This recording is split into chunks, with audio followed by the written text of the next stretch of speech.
everyone, so I'm Elsa Lanaud, working for the French Ministry for Transport in the department responsible for the national strategy for the deployment of automated road mobility and also responsible for the regulatory framework. So I'm going to present you with a short overview of the French regulation that is in place since 2021. That was the first worldwide, so I take the opportunity to say that during the presentation. So in France, we have two different kinds of regulation living together. There are two different pieces of regulation. On one side, we have the testing regime that is almost 10 years ago. That is for non-type approved vehicles, and only prototypes. That is an authorization given by the French Ministry of the Interior and the French Ministry of Transport based on a case-by-case study. And on the other side, we have the deployment regime that came from the French mobility law in 2019, and that is articulated with the EU vehicle type approval from 2022. So in 2021, we established the legislative and regulatory framework for the driving and the responsibilities and roles for the driving of automated road transports on public roads in France for passenger transport. And in 2024, the same regulation was made for freight and logistics. To detail a bit more the French framework, it is agnostic from the use cases, that meaning that we allow both passenger transport as well as logistics and freight transport. We have two different kinds of cases. On the one hand, when there is a driver on board, meaning that we consider that it's part of the amendment of the Road Traffic Act. And we consider that when there is a driver on board, we only allow partially and highly automated vehicles, meaning that there is a driver responsible to take over requests when the system has reached its boundaries, the ODD. And the driver is also responsible for interacting with the law enforcement and priority emergency vehicles. On the other side, that is carried out by the transport code when there is a sufficient level of automation, meaning that the ADS is capable of performing the entire DDT at any time. Those vehicles are going to be integrated in a transport system without a driver on board, but with a remote intervention operator. That operator is responsible for the supervision, and it's not the good term, but it's what explained before by Betty, in the sense that it's how to operate the service correctly. And there is a definition in the regulation of that operator, meaning that is responsible for activating the system, providing the system with some maneuvers, acknowledging them, and so on. But there is no remote driving. It's not allowed by the regulation.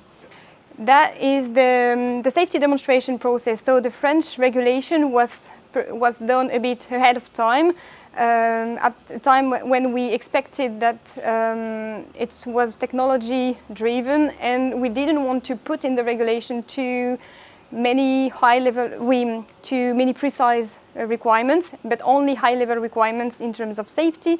We defined a safety demonstration process that is the backbone of the regulation, that is based on the roles and responsibility of the system designers, but also the independent assessor responsible for assessing the safety of the vehicle and the systems. And so that framework is articulated with the EU framework. You might know that at the EU level in 2022, a regulation for the type approval of fully automated vehicles was done. So that is the basis of the French framework. So the vehicle has to be type approved at the EU level, and then can just be integrated in the French process to be integrated in a transport system with external capabilities, be it remote intervention, be it connectivity, and so some other stuff. And the transport system is then designed to be operated as a transport service, including some specific route and some operating conditions and maintenance conditions. And at the national level, that is, we created a new body responsible for assessing the safety. It's what we call the qualified third party. that is really independent from the system and from the ministry. The ministry is responsible for approving those assessors, but is no more involved at a later stage. And at the end, the only authority responsible for the service commissioning would be the local authority. It's why we are really pushing forward to their commitment, because they will be at the forefront of the actual deployment. And I wanted to share with you on that slide that the French framework is articulated with the EU regulation, and we try to create a subsidiary in terms of system, be it the vehicle, the system, the service, in terms of stakeholders involved at both on the conception phase and the validation phase. At the vehicle level, we have the manufacturer involved, as well as the service, technical service, and the type approval authority. But at the French national level, we have other kinds of stakeholders. They might be the same, but they are, in terms of regulation, different. We have the system designer, transport operator, and on the other side, the independent assessor and the service organizer. And in terms of safety demonstration guidelines and guidance, I've said before that in France we didn't want to have so very precise requirements in terms of safety in the regulation. It's why we worked since the beginning with our industry to produce also guidance and to help the stakeholders to enter the regime and to provide some the safety of the system. It might be the globally at least equivalent approach, the methods used by the industry, but also how to review them for the assessors that are responsible for assessing the safety, and so on and so forth. And we pretty believe in the scenario-based approach. That is also a mean to make the subsidiary between different kinds of systems, stakeholders, and framework, if I go back to the European vs national regulation. So we are trying to integrate so it's a living approach. We are also trying to produce different updates of those guidance, as well as we receive some feedbacks, lessons learned from the testing. So that is a short overview of what we are integrating in those guidance. We are integrating some descriptors, be it the ODD, the operational design domain description, the scenarios, and all kind of stuffs in this approach, but also remote intervention capabilities, for example. We're also dealing with safety demonstration processes and methods, and at the end, different kinds of processes, helping also these independent assessors to assess and to assess those systems. And at last but not least, some hot topics for next steps. The first one is to commit local authorities. We've begun to work on that since 2022, but it's a really long process to get them involved and to receive their commitment. It's also not only about the technology, but how to integrate CCAM and those vehicles in a long-term vision to address the mobility needs and the transport network. We created some tools for them to help them, but we also want to move forward, and it's why we also want to build a sort of European coalition for local authorities.